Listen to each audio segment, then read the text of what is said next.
Aos domingos, Eclético FM. Música, conversa e vida. Na Stop FM, das 14 às 17 horas, não perca Eclético FM 107.3. Eclético FM. Hoje eu trago Billie Holiday. Ok. E o título do álbum é Lady Sings the Blues. Ok. Isso vai estar bonito. É praticamente o melhor álbum que ela já gravou, né? Ok. Mas vamos a Florita. Florita, bem-vindo Oi. ao programa.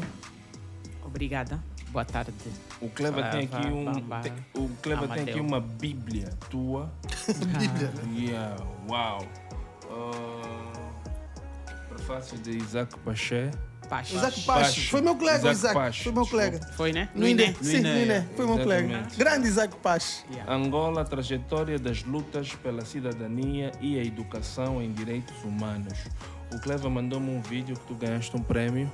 Exatamente. Prémio Nacional de Direitos Humanos na categoria de pesquisa em Direitos Humanos. Ok. Com este livro. E eu estou a te ver com uma Quem t-shirt. que galardou esse preço? Ministério da Justiça e dos Direitos Humanos. Da Angola. Do governo da Angola. Do governo de Angola. Nem tudo está mal, Amadeu. Olha lá. Então estou a te ver com uma t-shirt de Bob Marley, assim, a representar a África, Yeah. tranças bonitas. O que é que está a acontecer então com os nossos direitos? O que é que tens feito? Olha, várias coisas. Eu trabalho com consultoria, primeiro, mas esse trabalho é resultado de uma pesquisa científica que eu fiz há alguns anos já. Estava até a comentar com o Clever que foram 2 anos de pesquisa, mas depois 2 anos de consolidação e revisão e conversa com a editora. O livro é da Miami Editora. E Tudo feito em basicamente Angola? tudo feito em Angola. Ok. Tudo feito em Bonito. Angola. Exatamente. Muito, muito bonito. Ok. Embora, há que se chamar a atenção, nós ainda temos muita dificuldade em produzir livros em Angola, né? Sim. O livro está no valor de 10 mil kwanzas, que eu acho caro. Tentei negociar com a editora aprovou-me por A mais B que não tinham condições de fazer um valor menor. E eu acho que eu vou continuar a bater nessa tecla dos livros. Precisa-se subvencionar os livros, precisa-se melhorar as gráficas, ter mais opções. E nós, como autoras e autores, e também quem escreve realmente, porque eu sou só autora, ganhamos muito pouco por cada livro vendido, né? Dependendo da posição que nós tivermos, a percentagem é muito pequena e eu percebo a perspectiva, o lado da editora também. Mas acho que precisamos continuar a insistir sobre a necessidade de se valorizar quem escreve. Todas as pessoas que escrevem, independente do estilo, né? Antes de irmos propriamente para o livro, para as questões que o livro traz, que são todas muito interessantes, eu queria ler aqui alguma biografia, um pouquinho da tua biografia, para as pessoas lá em casa terem uma ideia mais concisa de quem é a Florita. A fundadora e gestora da Sociedade Unipessoal FTC, que presta serviços na área da inclusão e diversidade de género. Pesquisadora do Centro de Cidadania e Direitos Humanos da UCAM. Coordenadora do projeto de pesquisa do Instituto Jean Piaget de Benguela, quer dizer, a Florita ora está em Luanda, ora está em Benguela.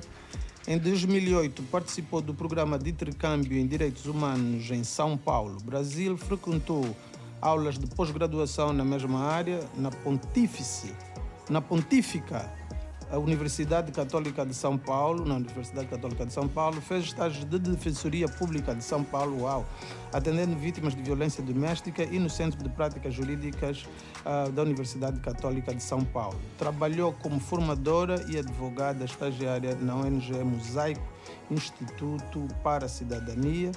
Teve uma passagem por outros projetos sociais no meio corporativo.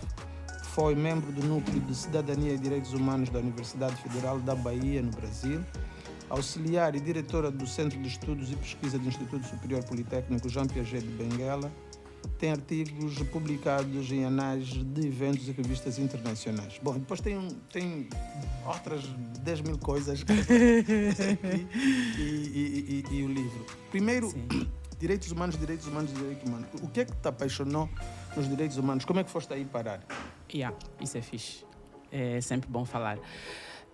Eu tenho um mestrado em Direitos Humanos, que é, na verdade, também resultado dessa pesquisa, e tenho a licenciatura em Direito aqui em Angola, mas eu comecei a gostar de Direitos Humanos por incentivo vamos falar assim, porque acho que era alguma coisa que eu já tinha, porque senão não teria ficado, por incentivo dos padres dominicanos. Ok. Eu cresci na Igreja Católica, na Igreja do Carmo, e naquela altura os frades dominicanos abordavam muito essa questão dos direitos, e nós tínhamos sempre palestras aos sábados em que se falava de todos os tipos de direitos e de diversas formas, e de uma linguagem muito simples. Eu era miúda, tinha 10, 11 anos para aí, e então comecei a ser introduzida a estas questões e comecei a ficar muito curiosa em saber mais. Então, quando entrei para a faculdade, o Frei Zeca e o Frei Mário e o Frei Apolinário, que eram os frades naquela altura, começaram também a me puxar para os eventos que abordavam direitos humanos.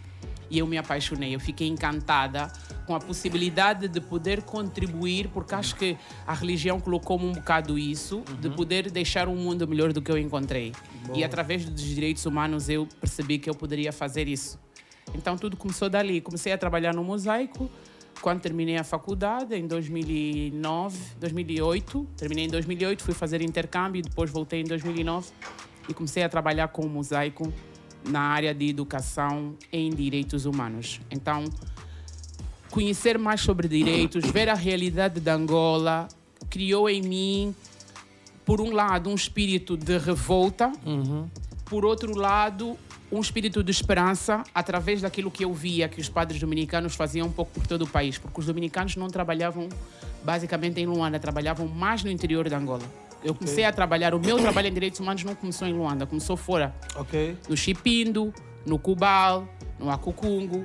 Então, eram estes lugares, basicamente, onde nós circulávamos endalatando para dar formação em educação em direitos humanos. E o bichinho, daí eu não parei mais.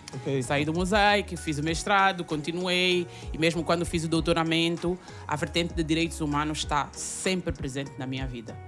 Não é só o meu trabalho, é a minha vida. Eu respiro direitos humanos.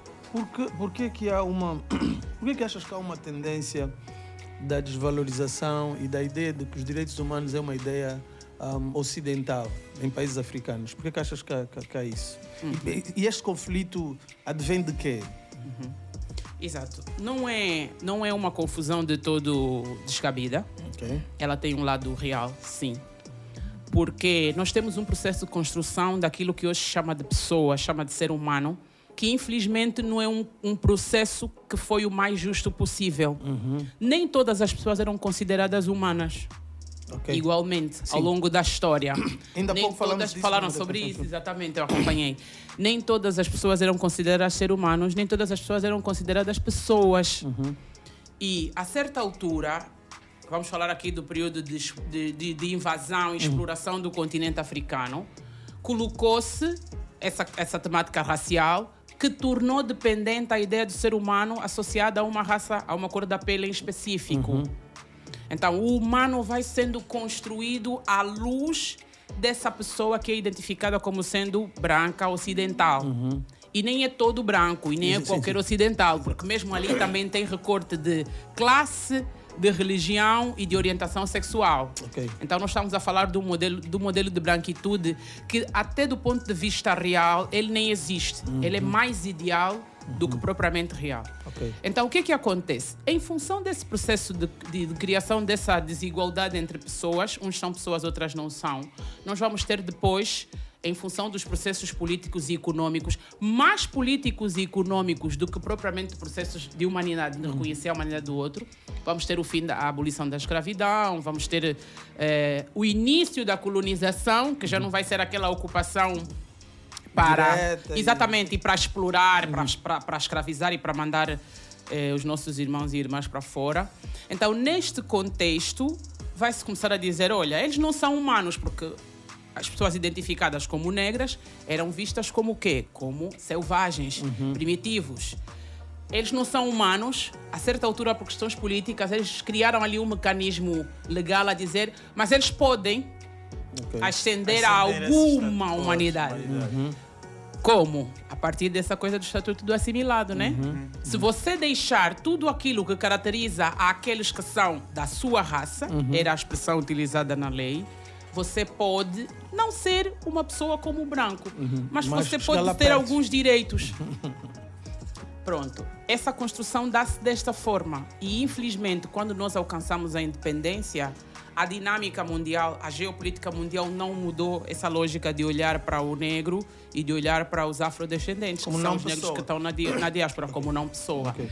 E então, os direitos humanos inicialmente surgem desse contexto da necessidade de transformar aqueles que não eram humanos em humanos. E isso continua a implicar, colocar em causa aquilo que são os nossos hábitos e costumes, Exatamente. apresentando-os como sendo selvagens e atrasados. Mas somente quando são os negros a fazê-lo, isso é importante referir. Sim, claro. Quando são os negros a fazê-lo, é exatamente a grande sacada da colonização e da escravização dos povos identificados como pretos, que se difere de qualquer outro tipo de escravização que nós já tivemos na história. Essa parte racial associada ao biológico, algo que é inato.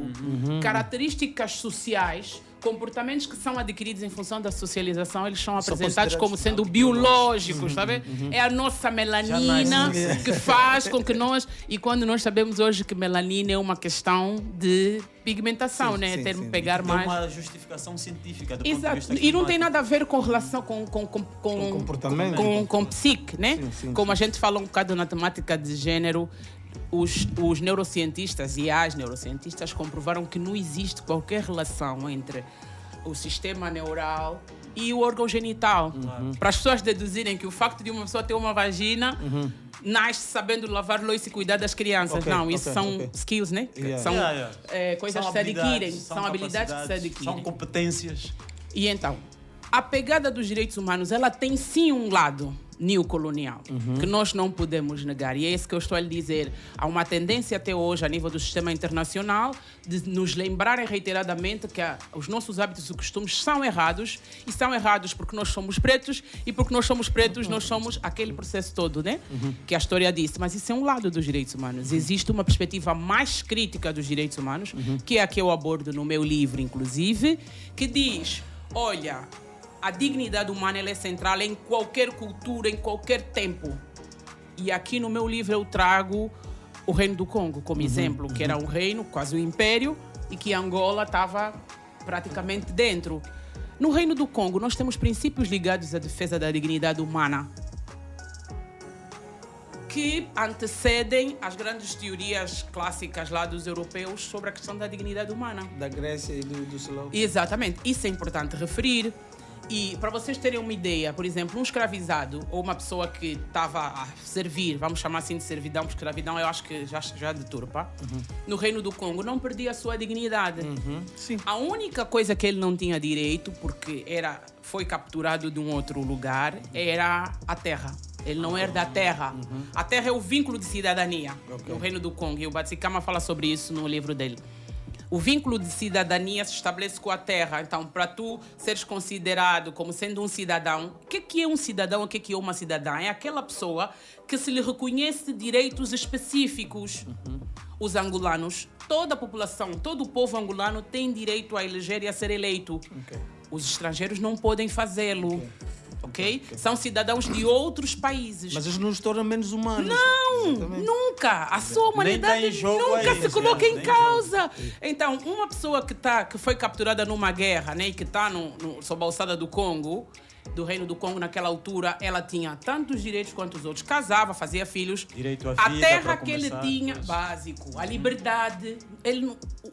O dono, chamando assim dono, não podia bater, não podia matar, porque senão era mesmo responsabilizado. Porque era um ser humano. Era um ser humano. Acima de tudo, era um ser humano. E para vocês perceberem, é essa lógica que depois a Organização das Nações Unidas traz, né, em 1945, e depois de 1948, creio eu, com a Declaração Universal dos Direitos Humanos, é dizer, eu queria independente perguntar, de onde a pois. pessoa esteja, Ok. independente de onde a pessoa esteja, ela é um ser humano. Ok. Mas isso só surge, não em decorrência das atrocidades da escravidão ou da colonização. Claro. Surge em Depois decorrência da Segunda Guerra Mundial, das por causa atrocidades que a Alemanha fez Judeus. aos judeus. Isto aqui é muito importante. Vamos abrir aqui um parênteses. Queria mesmo tocar nessa Essa questão da questão, Convenção de Genebra. essa questão de, por exemplo, da demonização do Hitler, né? E comparado, por exemplo, com a figura do rei Leopoldo. Né? O rei Hitler matou sei lá quantas pessoas na Europa. o rei Leopoldo dizimou milhares de pessoas no Congo belga. E mutilou também. E mutilou. E o Hitler é considerado na história como a pior pessoa. Apenas porque ele fez quase a mesma coisa, ou até menos, na Europa. Porque foram pessoas brancas, pessoas, né? Para não esquecermos o que fizeram também na América do Sul com os indígenas. Ou na Austrália. Na Austrália, a mesma coisa, exatamente a mesma coisa. Quer dizer, a humanização parece um direito dos brancos, né? Exatamente. Os outros não. Exatamente. Mas, mais uma vez, esses brancos também têm um recorte. Sim, não são todos os brancos. Exato. Porque se você for ver na história da Revolução Francesa, por exemplo, foi uma revolução burguesa, né? Sim. Da elite. Não foi porque nas boalas da França da vida, o povo estava lá, os brancos estavam lá a correr atrás para ganhar o seu dinheiro e se sustentarem. Os latifundiários é que sentiram-se incomodados com a nobreza. Exatamente. Mesmo aqui, nós falamos da colonização, muitos brancos eram contra o regime do Salazar. Exatamente. Só que, infelizmente, quando nós falamos, acabamos por generalizar, né? Porque foi uma boa parte, uma maioria, né, que teve essa... Era o sistema. Exatamente. Era um sistema. Então, pronto, às vezes é complicado e delicado também falar sobre isso, né? Sim. Mas sim, não foram todos. Nós tivemos grandes revolucionários como Zeca Afonso, né? Sim. Quem é Zeca Afonso? Grande Zeca Afonso. O Zeca Afonso era poeta, cantor. Não era um grande cantor, mas escreveu canções extraordinárias. Português? Sim, português. Canções extraordinárias. Não, sim. Não, ele não era um grande... Vampiros é uma música... Em termos técnicos. Como é que é? Vampiro é uma música boa. A história dele diz... Exatamente. A A história dele, a biografia dele diz. Ele não era um grande cantor, mas era um poeta extraordinário e fazia canções extraordinárias. Mas a música que eu ouvi, gostei. Não, ele é muito bom, mano. E depois tem outro que eu também desconhecia numa conversa com Cláudio Silva e o Jomo, Jomo Fortunato. Conheci o Fausto. O Fausto também é português. É da linha do Zeca Afonso. Mas já quem diga que o próprio 25 de Abril começa aqui. Exatamente. Há uma relação intrínseca entre o despoletar do 25 de Abril aqui e depois as nossas independências. Geralmente os historiadores contam no sentido contrário, mas há uma parte da história dos historiadores que dizem que não, é daqui para lá. E o movimento não é de lá para cá. Então eu acho que é muito interessante nós trazermos essa perspectiva assim, porque as generalizações geralmente também pecam exatamente por isso, mas há que se reconhecer que neste processo houve sim, aliás, como no próprio processo de fim da abolição da escravidão, muitos brancos estiveram contrários a isso, mas é isso, é que era um sistema. E esse sistema tinha um rosto à partida. E é sobre esse rosto que geralmente nós falamos. Florita, só para perceber melhor, voltando ao que estavas a dizer, entre nós existia uma escravatura, né? Uma escravidão. Servidão. Servidão, exatamente. Existia uma servidão, mas respeitavam os direitos humanos. Foi isso que disse. Exato. A dignidade humana. A dignidade humana. Yeah. Seria muito bom nos próximos programas nós falarmos mais sobre isso. Porque em muitos debates que eu tenho com muitas pessoas sobre escravatura, a primeira coisa que nos atira à cara é que nós também vocês escravizavam. Eu sinto a falta de desinformação nessas pessoas. O Cleva e eu tivemos a falar em tempo a pessoas que não têm noção de história e para mim o mais agravante é que são pessoas adultas. São pessoas adultas e passam essa informação. Porque vem os vossos reis, vocês também faziam isso. Quer dizer, tentam comparar com toda a maldade que existiu naquela época. Sim. E também gosto de aprofundar muito esse tema, porque eu lembro-me que os meus avós tinham pessoas que serviam para eles. Né? Tinham pessoas que serviam. Eu muito novo, não percebia isso. Né? Mas com o tempo, né? Fui conversando com historiadores e mais uma vez estás a falar sobre a mesma coisa, percebo que era algo cultural também, né? Prontos, né? Também nas nossas guerras antigas, alguns eram capturados e etc. Sim. Mas existia essa humanização. É importante eu creio que é importante dizer que nós, ao contrário do que pensam, nós não somos nenhum santos a nível do continente africano. O que nós somos contra é essa tentativa reiterada de nos colocar que somos os demónios, está a ver?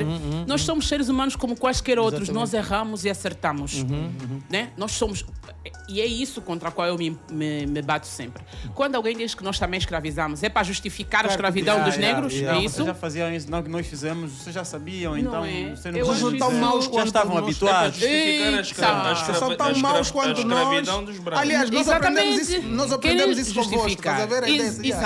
Exato. Nós até nem éramos tão ruins, Nós nos somos encontramos. ingênuos, não sei o quê. Não, eu acho que isso é um debate que a gente precisa ter. E uma cena que o Bamba falou e muito bem. Nós ainda não falamos sobre os efeitos da escravidão no nosso país. As consequências. Não falamos sobre os efeitos do trabalho forçado, porque nós não tivemos propriamente escravizados, né, no período colonial. Mas nós tínhamos uma figura muito igual, que era o trabalho forçado, que as pessoas eram desterradas, as pessoas eram mandadas para trabalhar em campos de trabalho, obrigadas.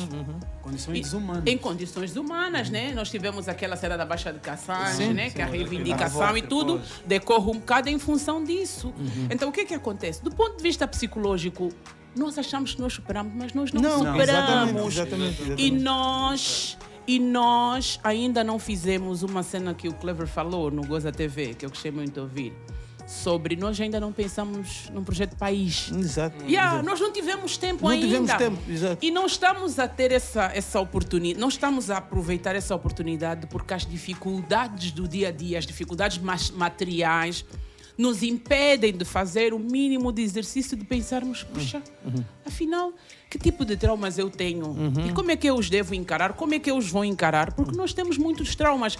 Nós temos os traumas da escravidão, nós temos os traumas da colonização, temos o trauma da guerra civil, nossa. Exatamente, temos esses traumas das violências políticas. Temos agora esses traumas que o governo sistematicamente vai nos colocando de anunciar uma medida que vai mudar drasticamente a nossa vida em menos de 24 horas. Exatamente. Quem é que vai parar para fazer uma reflexão um bocado mais do tipo, preciso cuidar da minha saúde psicológica porque eu venho de processos muito violentos e muito agressivos? Quase ninguém. Há aqui uma questão que tu dizes, falas da construção da cidadania versus é meu aqui, versus banalização da violência. Como é que nós podemos construir cidadania com essa banalização da violência que obviamente vem todos esses processos, não é? Sim, não é possível. Não é possível. Não é possível termos cidadania, não é possível falarmos em dignidade humana com a banalização da violência. Porque a violência é um dos principais atentados à dignidade humana. Se não o principal. Quer seja ela física, exatamente, física, psicológica, verbal, patrimonial, material. É a primeira coisa. E o nosso país, nós temos um processo, e aqui o Bamba falou do 27 de maio, está na construção do nosso país enquanto nação, infelizmente, mas isso não poderia ser fatal, porque a constatação é boa para trabalharmos por cima, está na construção do nosso país a banalização da violência. A vida vale pouco, a vida em Angola vale pouco. Quer seja porque a polícia mata e está tudo bem, quer seja porque as pessoas morrem no hospital e está tudo bem também. Então, nós aprendemos a olhar isso como se faz parte da vida. É normal. E eu gosto muito de trazer o exemplo da violência policial para falar da violência que está institucionalizada a nível do Estado, a banalização da violência.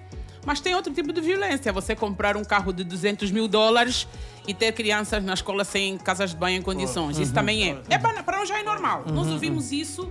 Olha, o governo autorizou para os assessores carros de 70 mil. Para nós é tipo normal. E no minuto seguinte, a mesma televisão está a apresentar que no hospital não tem sangue e uma mulher morreu. Isso é violência. Isso é violência. Então, nós temos esse processo, mas também nós mesmos, nós mesmas, enquanto pessoas, internalizamos isso também. Claro, e o exemplo mais simples e mais básico que eu trago é o linchamento das pessoas que são acusadas de roubo, que são queimadas vivas, numa espécie de ritual que as nossas sociedades convencionaram. É um ritual em que todo o bairro participa, uns a agitarem, outros a darem festa, outros... Crianças participam. Eu falava sobre isso com um amigo brasileiro psicanalista. Ele ficou estarrecido. Eu disse, as crianças Foi até ele que perguntou, e as crianças participam? Eu disse, as crianças participam disto. É uma vida humana. Não, ele roubou, ele assaltou. E pega petróleo e gasolina, tira e deixa queimar. Eles veem a pessoa pegar fogo. E a criança cresce e filma-se, faz vídeos. Esse é o exemplo mais bizarro. O outro exemplo é o caso do menino Mateus. Eu não sei se vocês viram, não sei quais são os vossos posicionamentos. Eu preferi não acompanhar a fundo. Eu fui só ver os comentários das pessoas. E nós estamos mal. Eu, se fosse esse pai desse menino, eu matava. Eu enchia ele de porradas.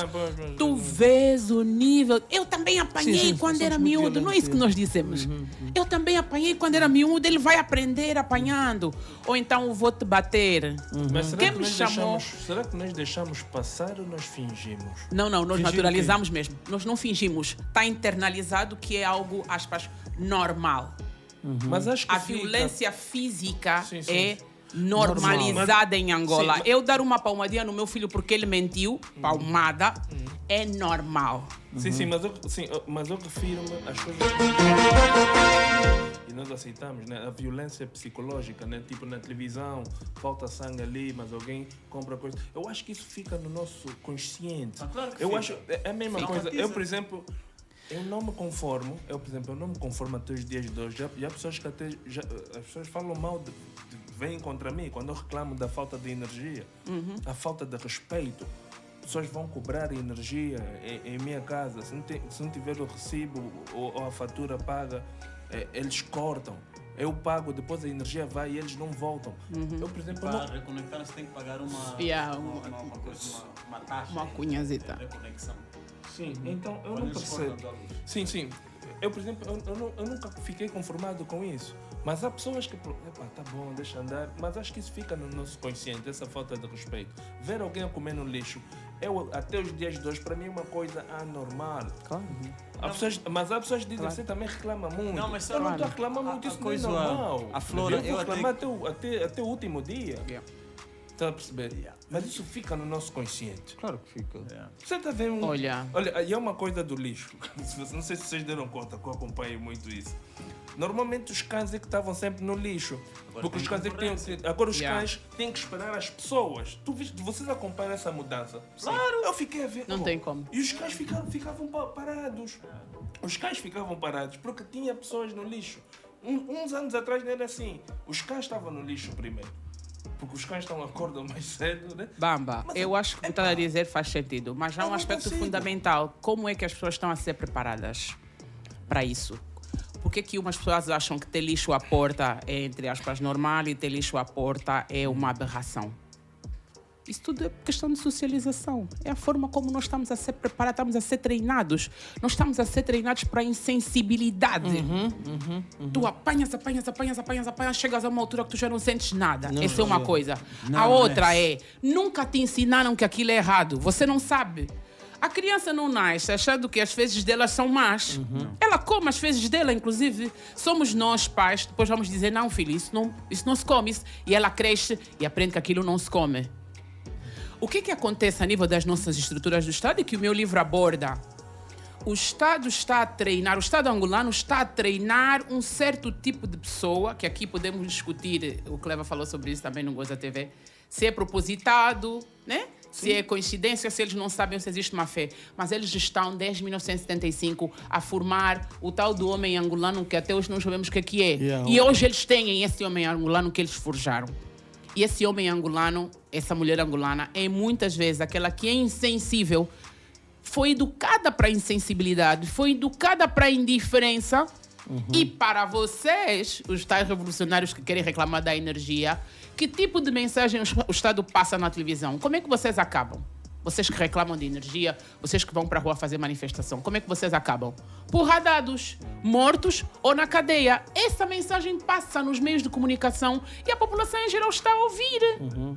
Você tem vários processos por cima. Eu não vou me meter ali. Muitas vezes tem vários fatores que fazem com que a maioria da população não se mobilize para sair à rua. Mas é o que eu costumo dizer, todo mundo tem o seu limite. Sim, tem. E nós estamos a plantar vento e vamos colher tempestade. O meu livro aborda um bocado isso, quer dizer, é insustentável nós continuarmos com o processo de normalização da violência. Isso vai destruir o próprio Estado. Vai destruir. Porque você vai ter pessoas que são insensíveis à dor. Quando você tem pessoas insensíveis à dor, elas podem vir aqui, dar um tiro aqui, matar-nos a nós todos normal. E está tranquilo. E ela vai presa. Sim, há um vídeo é muito na corrente disso que estás a falar, que é um polícia, assim, acho que é em Benguela ou em... Queima a roupa, atingiu o cidadão. Não, aquela não é do... Ele estava a dizer apenas que, olha, se continuas isso, eu mato-te. Eu dou-te um tiro, eu deixo-te cair. O que ele usou foi isso, eu deixo-te cair. A violência nos gestos e na palavra é normal. É normal Sim. ele fazer aquilo. Sim. Então, tu achas que é impossível... E o que é preciso fazer? Nós temos... Sim, que purga é que sim, nós sim, precisamos sim. fazer? O que é preciso fazer? Educação. Sim, com certeza. Por isso é que eu falo a educação em direitos humanos. E eu não estou a partir de um princípio ideal, utópico, não. O meu trabalho trabalhou com 3 organizações não governamentais em Angola que trabalham com educação em direitos humanos. Uma delas, o Mosaico, que desde há mais de 20 anos, que a função do Mosaico é formar nas comunidades para que tenham esse conceito de cidadania, para que conheçam direitos humanos e para que saibam defender os seus direitos. Okay. Então já é uma coisa que acontece, só que no nível micro. São pequenos núcleos de direitos humanos em lugares estratégicos, porque essas organizações têm limitações de dinheiro, têm limitações de materiais, têm limitações de infraestruturas, etc. Fazem o trabalho de formiga. É possível. A educação para os direitos humanos é uma das chaves, diz o meu livro, que pode fazer com que a longo prazo nós possamos mitigar essa consciência coletiva de que a violência é normal, que a violência faz parte, que a violência é uma linguagem que funciona, né? E isso vai ajudar para que nós sejamos um Estado verdadeiramente democrático de direito. E uma das minhas maiores preocupações é exatamente que neste processo de defesa de direitos humanos, as próprias pessoas que vêm defender direitos humanos são elas mesmas... exatamente. Como assim? Tanto do Explica. ponto de vista do Estado, como do ponto de vista dos privados. Vou olhar o caso de alguns grupos, os chamados revolucionários. Nós temos dentro deles várias pessoas que praticam violência contra as suas companheiras. Por exemplo, várias pessoas que são altamente antidemocráticas, que no grupo elas não ouvem as outras pessoas. Okay. E aqui é muito importante nós não esquecermos o que Paulo Freire nos ensinou sobre a pedagogia do oprimido. Porque nós, em 1975, herdamos um modelo colonial português de gestão de Estado. Temos estado a falar isso aqui todos os domingos. O oprimido só aprendeu, exceção, aspas, só aprendeu uma forma de governar. Aquele via do seu opressor. Então ele aprendeu a opressão. Ela aprendeu a opressão. Sim. Por isso é que muita gente hoje diz, isso parece tempo do colono. Exatamente porque nós estamos a reproduzir e tem que se desfazer essa reprodução. É preciso um trabalho individual, subjetivo, sim, de reconhecer que eu sou produto da violência e buscar ajuda. E nós, a nível, temos hoje terapias, mas temos também os nossos pais, as nossas mães, e temos a autoavaliação, que é uma coisa que nós não gostamos de fazer. Fugir de nós mesmos, nós somos especialistas. Queremos salvar o mundo e o nosso interior está a pegar fogo. Sim, muito bom. Temos que parar. Em Angola nós precisamos parar com isso. Quando nós estivermos bem internamente, nós temos capacidade de ser... A democracia começa de dentro, começa em casa. O pai e a mãe ditadora que diz o que é que o filho veste, como é que ele tem que andar e quer vir aqui fora exigir democracia. Não, meu senhor. Exato. A democracia é um exercício diário que começa no individual e vai se expandir nas instituições. Porque quem vai para as instituições somos mesmo nós. Claro. Sim, somos nós, Se pais você e se mães. comporta assim em casa, que é um meio Exatamente. fechado e controlado por ti, Imagina se te dão um poder numa província. Tu vais dizer aos cidadãos, não, a partir de hoje tu não usas isso, tu não fazes aquilo. Então nós temos que fazer um trabalho profundo, nós temos que nos pensar profundamente. Eu senti muito essa dica. Quer mudar o mundo enquanto o interior está a pegar fogo. Tá bem? Olha, o exemplo do avião, dos voos, né? Se tiver uma avaria ou uma varagem ou algo assim, pegue, a sua máscara, coloque em si primeiro e depois coloque na outra pessoa. Porque quando tu estás a respirar melhor, tu ajudas mais, ajudas melhor. Porque se tu estás aflito, estás a rasca, vais despachar a pôr a máscara na outra pessoa.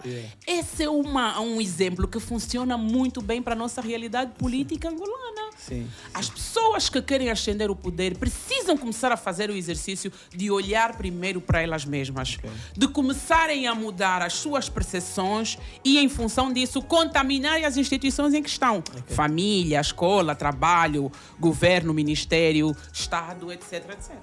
Agora, há uma outra questão que tu trazes à baila no livro, que é o género. Sim. Tu vives num país que tem disparidades. Há coisas muito estranhas a acontecerem no nosso país a nível do género. Por exemplo, tu tens um governo, um aparelho de Estado com... Havia uma lei, não sei se foi aprovada, a ideia era ter o 50% de mulheres no aparelho de Estado. Tu tens... provavelmente dos países africanos com mais mulheres dentro do aparelho de Estado. No entanto, tu tens uma força de trabalho no mercado informal de mulheres. A violência contra a mulher ainda é um facto. E como é, e tu falas disso, né? Como é que essa violência atinge essas mulheres e qual é a relação dessa violência com essa dicotomia? Porque tu tens governo com muitas mulheres a fazerem coisas extraordinárias para o tipo... cargos importantes. Sim, exatamente, só isso. Com cargos importantes e temos zungueiras a serem, enfim, e temos essa violência. Como é que tu vês isso? O que é que tu... Tem isso. Olha, eu escrevi um artigo sobre isso que vai estar a sair agora, que fala, por exemplo, a participação das mulheres na política em Angola. E um aspecto que trava muito a participação das mulheres, existem vários outros fatores que eu abordo, é a questão da fidelidade partidária. A fidelidade partidária trava qualquer tipo de iniciativa que você tenha. E então a necessidade de se fazer ali um trabalho duplo, que é, por um lado, levar as agendas, mas, sobretudo, também forçar a mudança dessa estrutura. É o sistema. É um bocado que se faz a nível internacional quando se fala de gênero, inclusão e diversidade. Tudo bem, queremos ter cotas, 10%, mas também queremos que o sistema mude, porque o sistema está moldado para nos manter fora. Está a ver? Então, nós temos esse desafio em Angola que é muito grande e, sobretudo, um aspecto que nós não exploramos em Angola é o facto de que, e o Clever falou um bocado sobre isso, dizemos que as mulheres são isso, elas são mães, são as nossas companheiras, mas na prática nós vemos algo completamente diferente. Exato. E o que mais me dói no coração é quando eu estou num evento internacional sobre direitos humanos e vêm angolanos, homens, a defenderem que as nossas culturas permitem que as mulheres sejam desrespeitadas. E que é uma autêntica mentira. E que é uma autêntica mentira. E dizer assim, não, a minha mãe mesmo ela era explorada e isso é assim, e eu tenho muito orgulho que a minha mãe tenha sido explorada. É mentira. Não existe isso. Não tem nenhuma cultura que diz você pode bater na tua esposa. Aliás, se tiverem, escrevam para mim, indiquem, eu estou nas redes sociais, me mostrem. E não é de um tio ou de um avô que está a dizer, porque cultura não é uma pessoa que diz, é um grupo que mostra. Eu não conheço, pelo contrário, há realidades, fala-se no sul de Angola, há realidades que se punem severamente a violência contra a mulher. Você paga cabeças de gado. Da cintura para cima, X cabeça. Da cintura para baixo é mais caro, porque ali você está mexendo não só na mulher, mas na geração. Né? A honra dela também. Porque tem ali a parte do útero, que é onde ficam as crianças. Então, não existe isso. O que nós precisamos fazer em Angola, e aqui quando estávamos a falar dos absorventes, nós precisamos olhar mais, construir mais a nossa identidade africana a partir de dentro. Exatamente. Eu acho que é isso que falta. Nós vamos buscar a nossa identidade africana a partir de outros lugares. Eu já vejo os nomes dos que se intitulam pan-africanistas. Lumumba, sei lá, Sékou Touré, papapá. E o teu avô? Como é que chamava o teu avô? Como é que chamava o teu bisavô? Não podes homenagear, já que você está a negar o João Manuel que você é, porque você é resultado da colonização. Foi dado.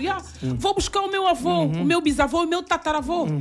E vou usar o nome do meu tataravô. Sempre que alguém me perguntar, eu vou dizer, olha, esse nome é do meu tataravô, que veio dessa coisa Y, que fez não sei o quê. É esse processo que nós precisamos fazer. E quando estamos a falar de género, temos que fazer a mesma coisa. Por que nós não buscamos todo o poder concentrado à volta da maternidade para trazê-lo para a esfera pública? E quando nós discutimos esfera pública, discutimos muito participação no parlamento, participação nos partidos. Isso é importante e é necessário. Mas não é só isso. Não é só isso. Por que o lugar da mulher no Estado-nação, que foi o Estado que nós adotamos quando conseguimos a independência, o Estado-nação é um Estado patriarcal. Sim. É um Estado que privilegia o homem em detrimento da mulher. Eu sempre digo isso aos meus irmãos. Meus manos, não quer dizer que você que é mau, que você é bom. Existe um sistema que te transcende. É como aqueles brancos que dizem, eu não sou racista, não sei o quê. Em desconstrução, o branco em desconstrução. Tu podes dizer, eu não quero. Tu podes dizer. Não abdicas deles, não te sentes... Tu podes dizer, eu não quero. Eu não quero esse privilégio. É que o teu querer não interessa. Sim. Quando tu chegares no lugar, as pessoas vão ver que tu és um homem, vão ver que tu és um branco, vão te abrir as portas. Não interessa se tu queres ou não. Exato. Então é isso que a gente precisa olhar. Mas o nosso Estado não foi construído à luz daquilo que são os princípios e valores de género angolanos. Olhem só o lugar das nossas mães. Mas nós temos muitas famílias ainda em Angola. Quem manda são as mulheres. Claro. E é essa história do quem manda. Eu dou o exemplo, vou só para arrematar essa parte. O que é a democracia? A democracia é a representação. O MPLA está no poder, mas o MPLA está no poder porque o povo angolano o elegeu. O titular originário do poder não é o MPLA. É o povo. Essa dinâmica é a dinâmica das nossas famílias. É a dinâmica que vem desde o Reino do Congo, quando nós falamos de sociedades matrilineares. É a mãe que dá o rei. O rei está lá em nome da mãe dele. Sim. Se a mãe dele quiser lhe tirar, a mãe dele lhe tira.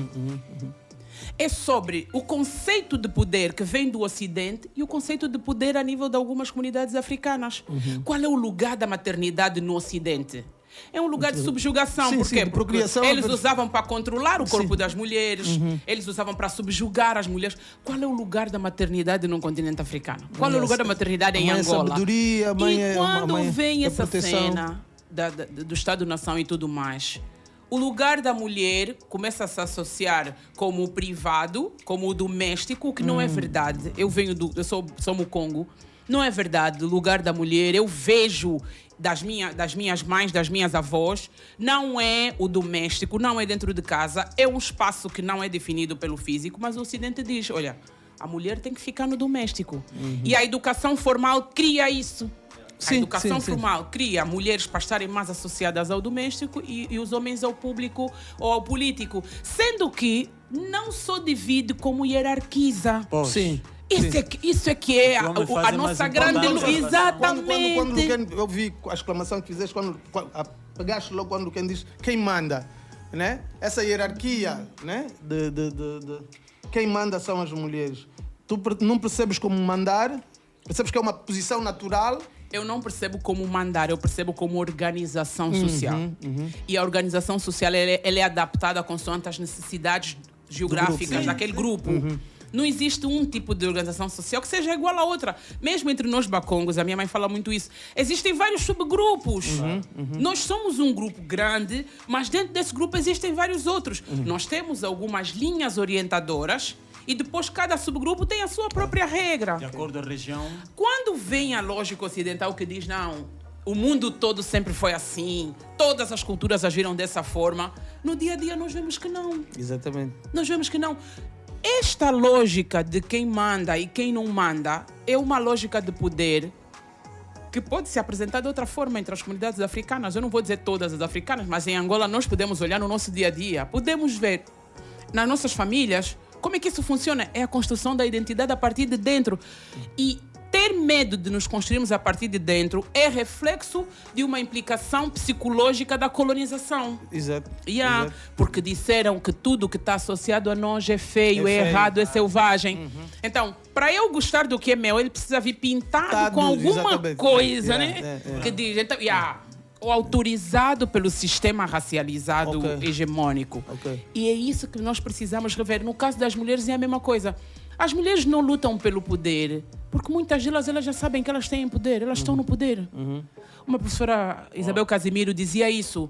dizia, se a política realmente fosse uma coisa interessante para as mulheres, elas estariam lá. Porque elas fazem a política noutro lugar, de outra forma. É aí onde eu quis chegar. Eu sempre vi isso na minha família paterna e família materna. Conversas do género para mim nunca foram novas, porque sempre foram as mulheres. Inclusive, quando eu perdi a minha mãe, eu vi a minha mãe era mais velha, a se passarem o poder, não tinha lá nenhum homem. As tias a conversarem. Achei aquilo muito bonito e é engraçado, né? Se passaram o poder, agora sou a tia mais velha, né? Temos que organizar assim. Não tinha nenhum homem. E depois tem algo muito importante. Devido ao nosso contexto histórico, quer dizer, na época que os homens estavam presos, né? Estavam nessa luta colonial, quem pôs o pé foram as mulheres. Né? Nos nossos problemas dos 27 de maio e etc. Foram muitas mulheres que agarraram, né? As suas famílias, porque os homens tinham que fugir. Exato. Então, tem muitas coisas. E é importante aprofundar mais. Não, Mas com certeza. esse contexto histórico, e nós falamos muito aqui no programa sobre a importância da implementação das nossas línguas para nós percebermos exatamente quem nós somos no ensino público. Sim. Precisamos resgatar novamente o que nós... Há muito que se lhe diga em relação à implementação das línguas. Isso passa por outros processos, Bamba. É preciso, e eu acho que também passa pela parte da economia. Que hoje, como é que o mundo se move? Por que é que todo mundo está aprendendo mandarim? Sim. Por que é que eu vou aprender Kikongo ou Kimbundo? Por que é que eu vou aprender isto? Sim, o debate é esse. Eu acho que existe um processo, sim, mas é um resgate para quê? Com que propósito? E neste sentido, vou voltar à questão de género. A questão se torna mais perversa quando o Estado assume uma posição que é contrária à dignidade humana. Porque você vai ter organizações familiares que resolvem determinadas questões, mas depois vem o Estado e diz, não, a partir de hoje eu resolvo. Como, por exemplo, a questão da violência. O homem bate na mulher, a mulher tem que apresentar queixa. A gente sabe como é que é o processo de estar numa esquadra, de seguir com um processo judicial. Moral da história, você tem muitas mulheres que não apresentam queixa. Você retira o poder da comunidade, mas ao mesmo tempo você não tem estrutura para substituir esse poder. Que até pode ser que era exercido de forma errada. Nunca se sabe. Em muitas circunstâncias pode ser que era um poder injusto. Mas só que o Estado não oferece melhor alternativa. E aqui, mais uma vez, a banalização da violência. Basta ver pelos números. As mulheres que são agredidas diariamente dentro ou fora de casa. O Estado não está a saber responder. A questão da violência, que é reflexo da forma como a sociedade e o Estado têm estado a construir o lugar do homem e o lugar da mulher. Saiu do lugar dela, que dizem que é o doméstico, apanha. Saiu do lugar dela, morre. Nós estamos a ouvir, foi a semana passada que morreu uma jovem de 25 anos, que o marido deu-lhe um tiro e depois deu-lhe um tiro também. Era marido, namorado. Por que isso acontece? Por que nós não conversamos? Por que um homem acha, porque a mulher lhe deixou, porque lhe traiu, ele tem que ir matar, tem que ir bater? Por que um homem acha que tem que bater na mulher porque ela salgou a comida, porque ela chegou tarde, porque ela estava na rua? É sobre isso que nós precisamos falar. E o poder das famílias. Os fiscais, né? Foi filmado. Quantas foram mortas? Os fiscais foram. Então, fala-se muito. E despede-se o fiscal. Não é o fiscal. O fiscal vai ser responsabilizado criminalmente, porque ele cometeu uma agressão, uma agressão física, uma violência física. Quem deu a ordem? Quem deu a ordem? Quem é o responsável máximo deste? Exatamente. Este precisa ser responsabilizado. De onde é que ele aprendeu que é assim que se faz? Ou pode agir assim? A Flora falou algo aqui. Vocês estavam aqui a falar e é incrível. Eu não acredito que o que acontece aqui em Angola é uma coisa... Para mim é uma coisa planificada.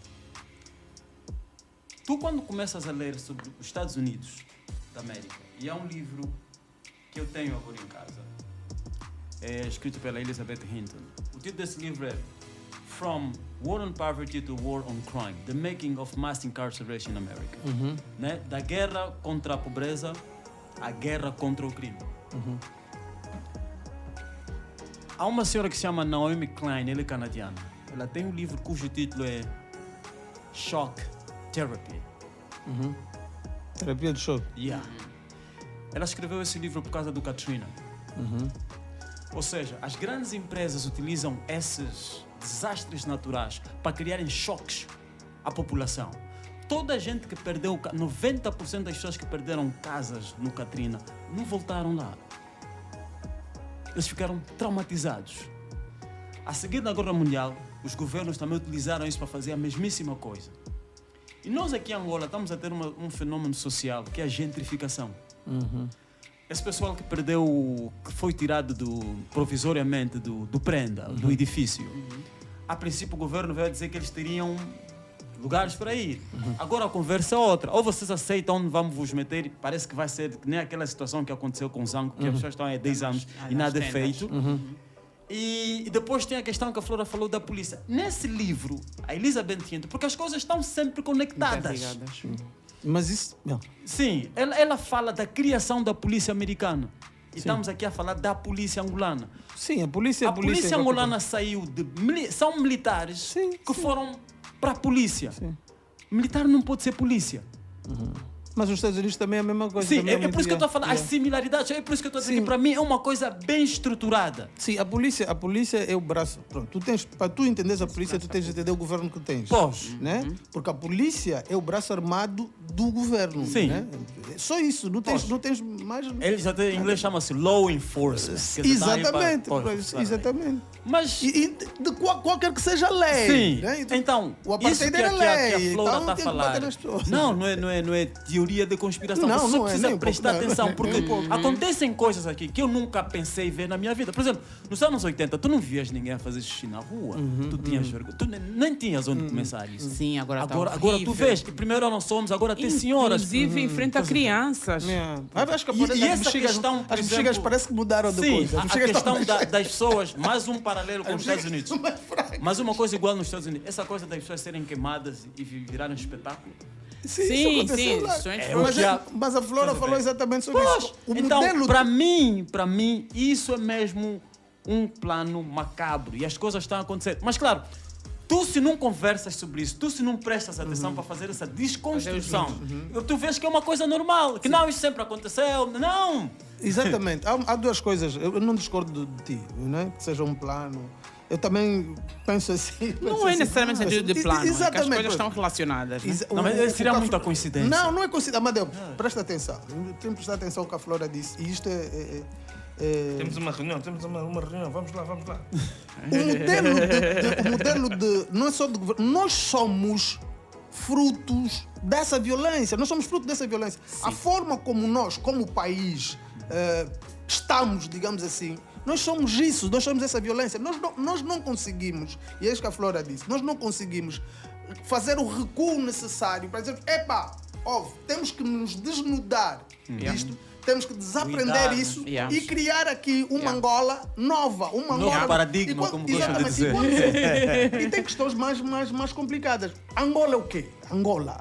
O que é Angola? Esse território em que nós estamos agora, isto que uma nação mesmo. Ficou designado como Angola. Nação, essa é outra questão. Só o território, isto que ficou... Esses povos eram homogéneos? Não, houve cortes aqui que separaram. Rupturas mesmo. Houve rupturas muito grandes. E houve uma coisa que eu quis tocar, mas depois não toquei, que acaba por contribuir para esse estado de coisas em que nós estamos. É que havia guerras, né? Antes da colonização, antes de não sei, antes disso havia guerras de conquistas e tudo. Conquistas e blá blá blá. Claro. E essas pessoas, não é como Jesus Cristo, não existe nenhum familiar. Não, essas pessoas existem. Sabes que é uma questão, por exemplo, de ninguém se quer assumir como familiar do Mandume, por exemplo. Eu vi num programa da Rádio Cultura, ninguém quer se assumir. Porque há rivalidades, há questões de famílias, de mortes, de não sei o quê, que estão nisso. E muitas destas coisas, né, estas pessoas que agora que nos deram a independência, digamos assim, estas quesilhas ainda existiam ali entre essas pessoas. Existiam e existem. Né? Então o estado das coisas aqui não é só uma questão... é muito pessoal das pessoas que têm poder. É muito pessoal. Nós ainda não purgamos, nós ainda não fizemos. Este país como nação, como país, isto está tudo a começar. É horrível para nós porque nós estamos a viver com a mente no século. Nós não estamos nesse século. Esse país não está nesse século. Nós estamos num conjunto de coisas que contribuem para esta confusão que nós somos. Uma coisa muito importante, Clever, só para acrescentar. Obrigado. A questão da violência Por isso é que eu falo da normalização e da banalização. Vamos pensar assim, a agressão... Eu sempre fico na dúvida se é agressão ou violência. O instinto, né, que nós Essa palavra, temos, é todo ser humano em qualquer lugar do mundo, todo ser vivo tem. Que é algo que a natureza nos conferiu. Quem acredita em Deus vai dizer que foi Deus, para nos defendermos. Né? Os bichos têm, os seres humanos têm. Então há ali um nível de agressão e de violência que nos é inerente.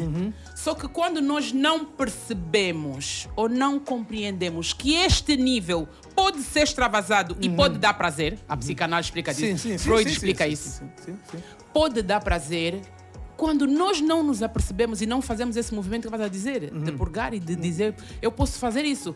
O Savim fez o que fez, mas poderia ser qualquer um de nós. Exatamente. O José Eduardo fez o que fez, poderia ser qualquer um de nós. E é real, isso não é fictício. Então, em função dessa constatação, como é que eu vou trabalhar os meus sentimentos, a minha agressividade, o instinto de agressividade que me é inerente? Como é que eu trabalho isso? Isso se manifesta depois na relação com os filhos, com a esposa, com o chefe, com a patroa, com o patrão, com o polícia. Tu vês com um amigo. A mãe, a criança partiu um copo e a mãe dá uma surra de morte na criança. Surra de morte. Não, Surra de morte, um copo, tá? Que compra-se. É um copo. O funcionário errou no e-mail, digitou mal uma cena, o chefe acaba com a estrutura psicológica dele. Dá-lhe surra psicologicamente. O polícia, a zungueira que está a vender, não tem armas, não tem pedras, tem uma bacia com frutas. Ele chega com puretes, bate e chega até a matar. Vocês conseguem perceber a nossa relação? Tudo, nós somos isso. Exatamente, é isso. O outro é que quem bate numa criança porque partiu um copo para subjugar uma população pequena, vamos pensar da empresa ou do município ou do bairro, não está distante, acredita em mim, ele já superou a primeira fase da violência. Eu, quando tenho poder, eu posso. Ele já superou isso. Exato. Afinal, é só ter poder. É isso que se fala de Hitler e outros ditadores. Porque ele descobre, eu com poder posso matar quantas pessoas eu quiser. É excelente. Bom, E então, quando o poder começar a crescer, subindo de dimensões, obviamente que a violência, né, vai Não, mas eu se tivesse poder apostar na cultura, na educação, não sei, apostar na cultura também tem muita violência. São 16 horas. E aquilo que a Flora falou é verdade. Aqui também há certos músicos que sabem ler pauta musical, que vem lá da Europa, e nós aqui já tínhamos pauta, só não, fulano é, sim senhora, trabalhamos com biblioteca em todo o país. Mas a biblioteca com quais livros? Sim, que com quais livros? É a colonização que continua. É os livros a nos trazerem a história dos grandes reinos da Europa e dos Estados Unidos e os nossos reinos. Mas livro não é a única forma. Olha, juntar a Florita, Vitale, todo é português. Olha o nepotismo. Eu ali concordo com o Luquene. Outro pensamento. Eu aposto mais na pesquisa. Eu aposto mais na pesquisa. Fazermos uma pesquisa não com o olhar do Ocidente, porque é aquela coisa. Ele toca a guitarra, vou procurar qual é o instrumento parecido à guitarra para dizer que eu também tenho. Isso aqui é herança colonial. É aquele nosso afã de mostrar que nós somos tão humanos quanto eles. Não. É mostrar o que nós temos e como nós os temos sem o olhar da hierarquia. Mas nós podíamos ter um grupo de pensadores angolanos, pensadores, historiadores, whatever. E criar mesmo um departamento para ter resultados. Porque os manipuladores têm mesmo um departamento. Eu vou ser um pouco de senhoras e senhores, eu vou ser um pouco ditador. Eu vou criar São 16 horas e 33 minutos, nós ainda não tivemos música falada. Vamos ouvir música, vamos deixar de falar de violência. Estamos a falar de esperança também. É mais de esperança do que de violência. Mas chama Avengers. Nós vamos criar os nossos Avengers. Vingadores. É isso que a Florita está aí buscar lá depois. Vai buscar para trazer aqui. Não pode. Reformadores, está a ver? Vingadores? Não. Bom, vamos reformar o quê? Eu quero vingar o que é verdade. Bom, vamos música. Que música é que nos sugeres? Luquene? Não, tu estás muito bem enquadrado. Eu já tenho aí as três músicas da Billie Holiday para tocantes de música falada. Não, para esta conversa, para essa conversa, que músicas é que Uprising. Podes pôr Uprising. Ou UNITY. Uprising. Esse Bob Marley. Uprising. Tem Miriam Makeba, Uprising não? tem música, esse é o álbum. Miriam Makeba, não tem Ok. Miriam Makeba, Pata Pata. Vamos dançar um pouquinho, Pata Pata, Miriam Makeba. Vamos ouvir Pata Pata de Miriam Makeba. Bom, Angelique Uma sugestão Joe. aqui da Florita Telo. E estamos Da aqui. Florita. Adoro a Miriam Makeba. Essa pá, até agora eu. Pá, Não, mas vou criar Mas quem trabalha nesse departamento tem que primeiro passar por um processo de descolonização mental. Total. Para não corrermos o risco de estar a reproduzir aqui o que fizeram com a história geral da Sim, África, sim, né? sim, da sim. Unesco. Não, que vamos na só- verdade é só mostrar sempre a tentativa de nós, africanas e africanos, mostrar também temos história, também temos filosofia, também somos tão humanos quanto eles. Não, nós somos! Não, o que vai acontecer... Nós somos! neles, é- É porque nós sim, somos! Sim, o que vai acontecer é que vamos ter uma conversa fechada, né? A nossa think tank. E será convidado, uma conversa fechada, sem móveis, sem câmara. Bem, vamos criar isto. Sim, vamos chamar o Isaac Pache também. O Sério? Isaac Pache é bom nessas teorias. Olha, muitas organizações que vocês criticam começaram assim. Vamos ouvir com. Não, é verdade, é verdade. Vamos Mas é ouvir verdade, Miriam olha. Vocês já repararam, eu já falei sobre isso. Makeba. Por favor, Miriam Makeba, senão não vamos ter a aula. Flora, acho que a deixa, Flora tem eu que vir vou. aqui na segunda, no nosso programa. Segunda edição. Na terceira edição, a Florida tem que dar a Miriam Makeba, Pata, pata. Mama África.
It's the name of a dance we do down Johannesburg way.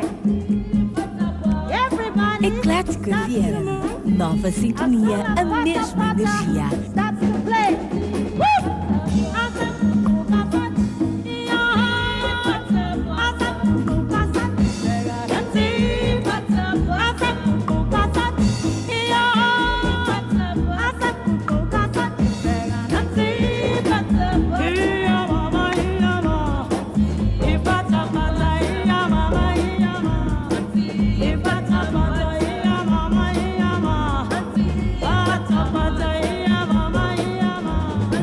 Every Friday and Saturday night, it's pata pata time.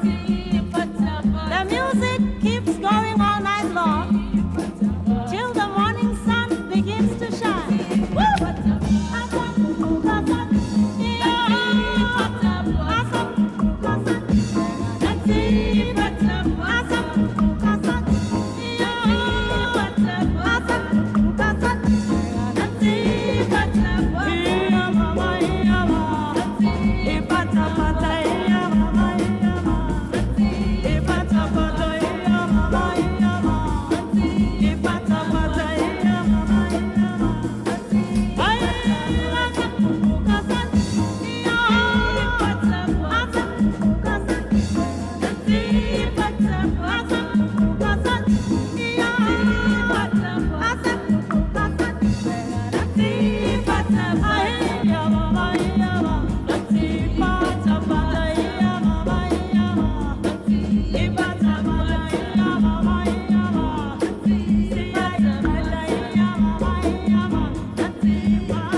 Música falada. Crítica e desconstrução musical. Na voz de Amadeu Miguel. Sou aqui no Eclético FM.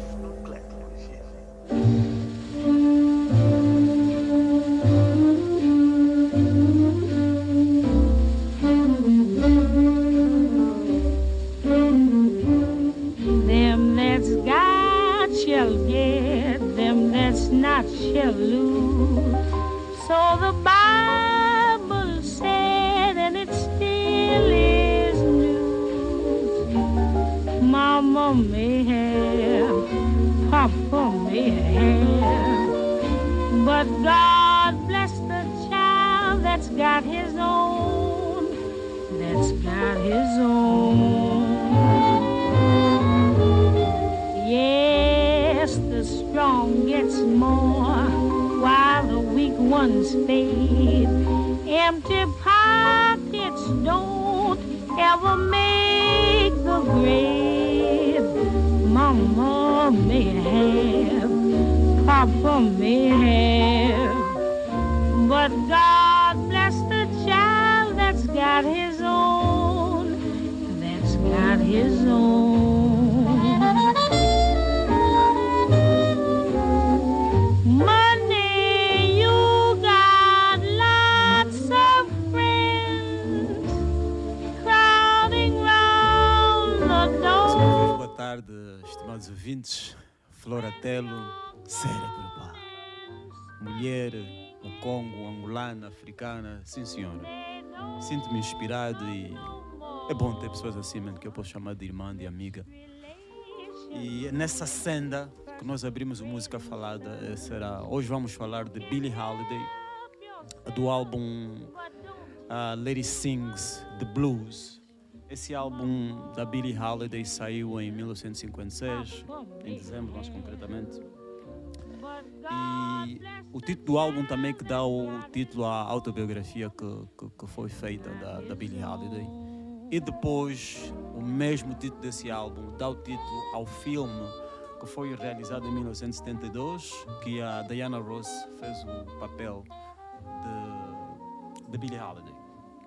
A princípio, a Billie Holiday é alguém que teve uma infância, uma vida muito, eu diria, problemática mesmo, praticamente trágica. Ela, depois de ter nascido, né, o pai depois abandona a mãe, e a mãe é que batalhava, e ela devia ter 8, 9 anos, ela começou a ter logo contato, já ela foi abusada sexualmente, e ela... Depois ela tem esse encontro com a música, porque ela gostava muito de blues. A Billie Holiday ela é blues singer. Eu lhe vejo mais como blues singer do que jazz. Mas claro, como tem essa questão da improvisação e do swing também.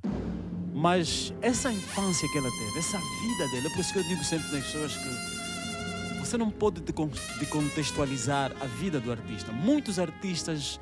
O que lhes acontece na infância marca, não só como pessoa, mas como artista também, que elas serão no futuro. E há bocado estávamos a falar, né, da conversa aqui com a Floratelo, como é que nós, às vezes, o que nos acontece, demos de volta à comunidade. Então, a intenção primeira como artista da Billie, como vocalista, é imitar um instrumento. Pois, o Charlie Parker fazia a mesma coisa com os cânticos corais, com blues. Ele procurava reproduzir com saxofone até aquele choro, né, dos cânticos. Ele procurava fazer aquilo. E tem uma coisa como você fazer o vibrato com saxofone ou com trompete. E mesmo com a voz. Então, a Billie Holiday, a música dela é uma música muito, mas muito sentida. É impossível você estar insensível o que a Billie Holiday canta, porque ela realmente sofreu muito na vida. Isso se transpõe e se vivencia na música dela. Então, esse álbum, Lady Sings the Blues, essa música que estava a tocar é God Bless the Child, Deus abençoa a criança. Depois, esse álbum que tem a música Strange Fruit, que é a música que a revista Time, em 1999, considerou como a melhor música do século XX. Pois, essa música é um manifesto de direitos humanos, porque ela está a relatar a questão do linchamento, do enforcamento, né, de queimar corpos pretos. É por isso que é uma fruta estranha.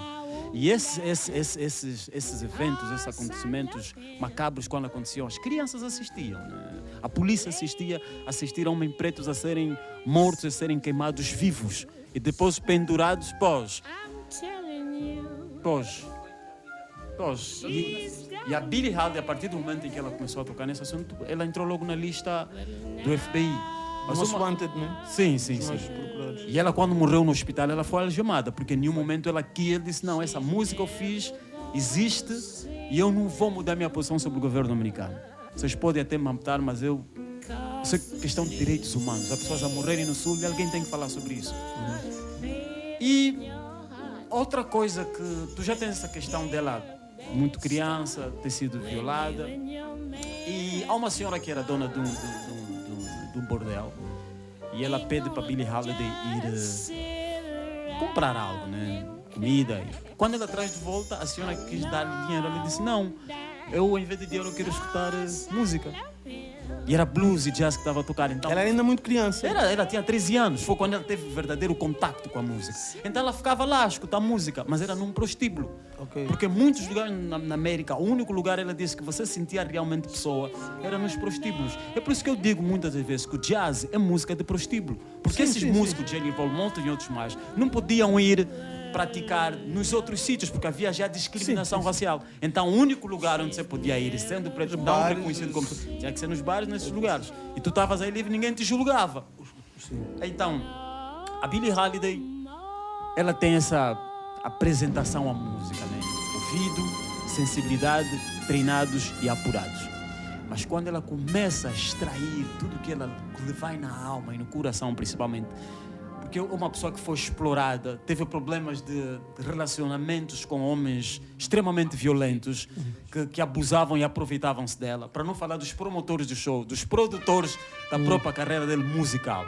Mas era uma pessoa que realmente a arte lhe ia na alma. A Billie Holiday, por mais que ela tivesse a passar por uma situação, a música estava sempre presente na vida dela.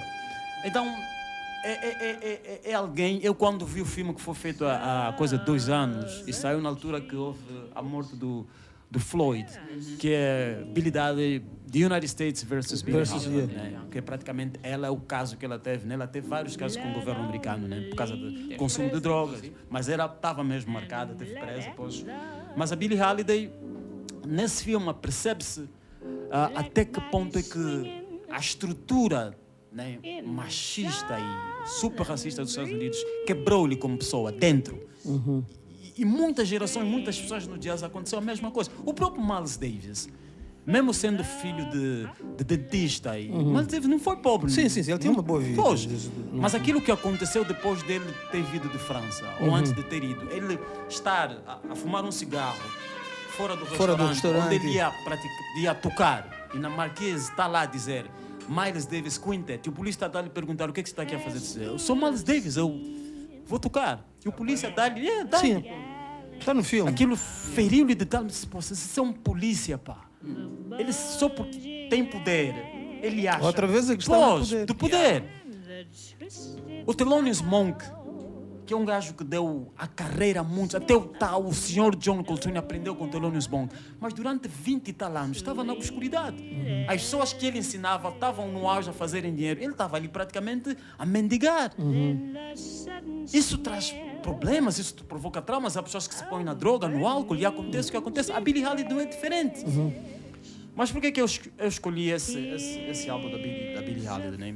Primeiro porque eu queria que as pessoas, através desse álbum, pudessem descobrir a autobiografia dela, mas principalmente os 2 filmes, tanto feito pela Diana Ross e essa que foi pela Andra Day. E é incrível, ela também é vocalista Andra Day, mas é o primeiro filme que ela faz na vida dela. E ela, para mim, ela foi magistral. Ela foi magistral. Não, precisas ver. Então, o Strange Fruit, cada vez que ela tentasse cantar essa música ao vivo, aparecia logo a polícia. E a Billie Holiday deixou esse legado, né? Que é uma voz que conseguia... O Tupac, naquele vídeo do I'm Mad at You, aparecem vários músicos pretos que já são falecidos, Miles Davis, o Sammy Davis Jr. A Billie Holiday também aparece, Marvin Gaye. É uma maneira de dar homenagem, prestar homenagem a ela. E a Billie Holiday, nessa geração, Deus, há bocado que Leva estava a falar, por exemplo, da Erykah Badu, mas eu iria mais antes ainda. A Nina Simone é completamente influenciada pela Billie Holiday. O próprio Frank Sinatra.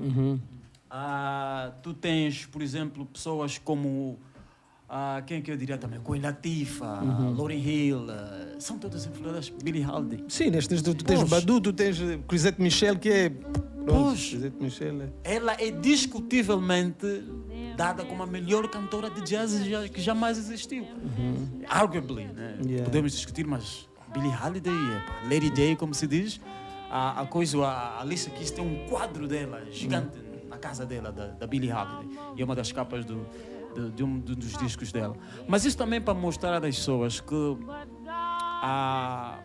as pessoas lutarem pelos seus direitos, as pessoas lutarem pelo que é certo, pela sua dignidade humana, não é uma coisa nova. Não é uma coisa nova nos Estados Unidos. Essa retórica, essa dinâmica já existe. Então, não pensem que ver Public Enemy é porque... Não. Public Enemy também teve alguém que fez antes, né? E Public Enemy vem desse legado que Billie Holiday, Louis Armstrong, Duke Ellington fizeram e outras pessoas mais. Então, hoje eu trouxe a Billie Holiday, né? O Lucani quis algo profundo. E calhou bem por causa da questão humana que estamos aqui a falar. Exatamente, tem tudo a ver com... Agora, como eu estou atualizado, já tem a Smart TV, vou pôr já no YouTube, em casa, ouvir ela com um bom vinho. Ouvindo falar da Billie Holiday, lembrei da célebre frase da Nina Simone sobre que o artista precisa refletir o seu tempo. Tipo, você está a ver os teus irmãos a serem escorraçados, a serem mortos, destratados, e tu estás num mundo de cor-de-rosa. A certa altura, a Nina Simone, que também sofreu bastante, porque depois assumiu um ativismo político forte. Ela será a próxima que eu vou Ela disse, eu não tenho como. A Nina Simone será a próxima, porque a Nina Não Simone tenho como não me posicionar. Ela tem uma afinidade muito grande com o hip-hop. Ela é conhecida como the secret weapon of hip-hop. É a arma secreta do hip-hop. Os samples dela. Estava a ver um documentário dela e também do Sam Cooke. Não acabei de ver o Sam Cooke. Vamos falar de Sam Cooke também. Temos que aprofundar. Nina Simone é maravilhosa. E a Nina Simone morou em África, acho que foi no Benin ou algum lugar ali. Ela, no Ghana, eu acho. Acho que foi porque Ghana, quando ela, essa coisa de descobrir as raízes dela africana, não sei quem, decidiu voltar. Mas os Estados Unidos lhe puniram severamente por isto. Primeiro por questão de se meter na política, né, sobre a questão racial. E depois porque mandou lixar tudo. Vou para onde vieram os meus ancestrais e vou viver lá. A Maya Angelou também viveu no Stevie Wonder está cá. Ela teve... Stevie Wonder está no Ghana. Sim, está no Ghana. Ok, o Ghana está com um processo incrível de trazer e a de facilitar a questão da violência apaixona-me falar da violência, porque a violência tem ramificações muito... A violência que tu sofres, tu tens que fazer um trabalho muito forte para não deixares isso vazar, para não seres violento com os teus. A Nina Simone, pelo menos o filme diz isso, ela teve uma relação muito má com a filha. Ela tinha uma relação horrível com a filha. A filha chorava. E o marido dela teve... Pronto, ele teve situações em que ele tinha uma relação abusiva. Sim, ele batia nela. Sim, ele batia nela. Batia mas ela a Nina Simone. Era a Nina Simone. Ela era a Nina Simone. E tem também a questão do Rio com a filha. E a filha está aí no meio. A filha está aí. Sim, é que tu tens... É que nós, o povo preto, tanto os desterrados, os que foram, né, como os que ficaram, nós temos uma herança de violência. Primeiro que nós não sabemos como é que nós éramos antes das invasões. E depois das invasões terem terminado, entre aspas, nós ficamos com essa herança de violência em que nós... é muita violência. A Nina Simone é uma pessoa, um negro nos Estados Unidos. Só isso de ser negra nos Estados Unidos já é outra coisa. Mas ao mesmo tempo ela é levada ao status de estrela. O mundo todo gosta dela. Os Estados Unidos não lhe trata bem. Ela é violentada, acaba sendo violenta com a filha e só se sente bem fora dos Estados Unidos. Ao sair dos Estados Unidos e vir, ela veio para a África praticamente sem avisar, né? A filha perde essa conexão com a mãe. Fica com o pai. O pai não é violento com a filha, mas ao mesmo tempo os dois nutrem aí, começam a nutrir uma relação de quase amor e ódio com a mãe, que está do outro lado. Ela, quando volta para os Estados Unidos, e para a Europa, vai fazer espetáculos primeiro na Europa, não sei o que, depois volta para os Estados Unidos. É uma pessoa altamente revoltada com ela própria. Ela não sabe bem qual é o lugar dela, né? E os amigos começam a dizer, essa coisa dos direitos humanos já passou, isso já, civil rights, isso já passou, tu só tens que cantar.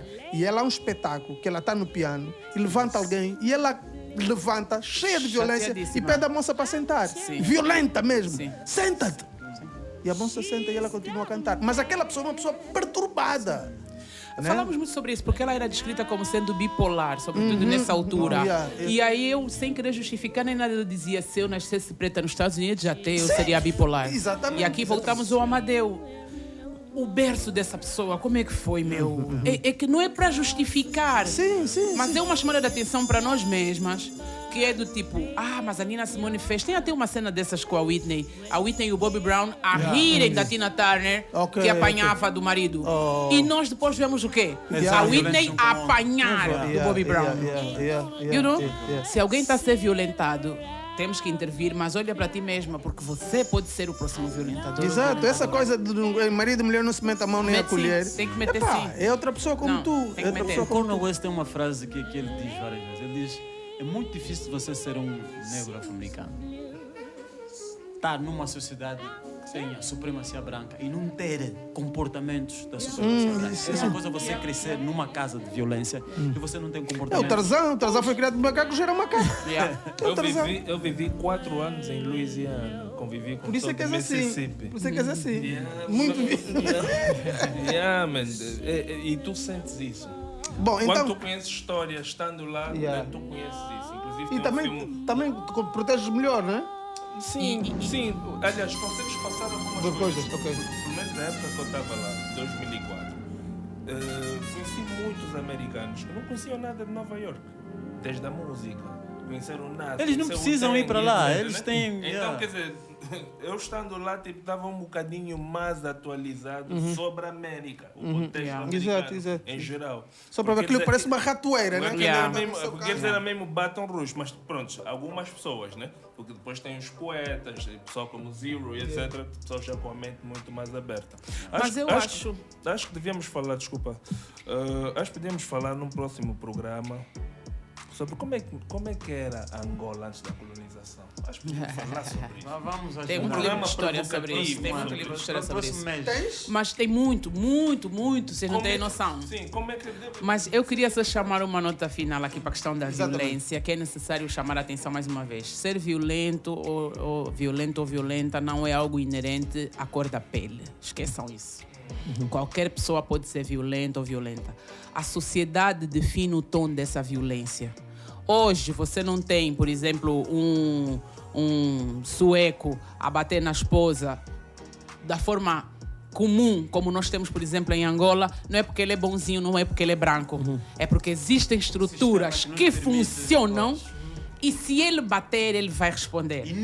E não é só o sistema do Estado, é mesmo o sistema social. A forma como a sociedade olha para a violência. Então, nós temos que fazer esse exercício em Angola. A agressão, a agressividade, a violência não tem nada a ver, porque é só em África, porque são só os pretos. Esqueçam isso. Nós não temos ainda estruturas sociais e políticas para garantir que toda e qualquer ação de violência ela será devidamente punida. É só isso. Exatamente. Angola, a trajetória das lutas pela cidadania e educação em direitos humanos, de Florita Kuhanga António Telo. À venda onde? Na Livraria Mayamba, que fica na Rua da Liga Africana. Livraria Mayamba, há 10 mil kwanzas. 10 mil Aí é que dói. Aí é que dói. Aos domingos, Eclético FM. Música, conversa e vida. Na Stop FM, das 14 às 17 horas, não perca Eclético FM 107.3. Eclético FM.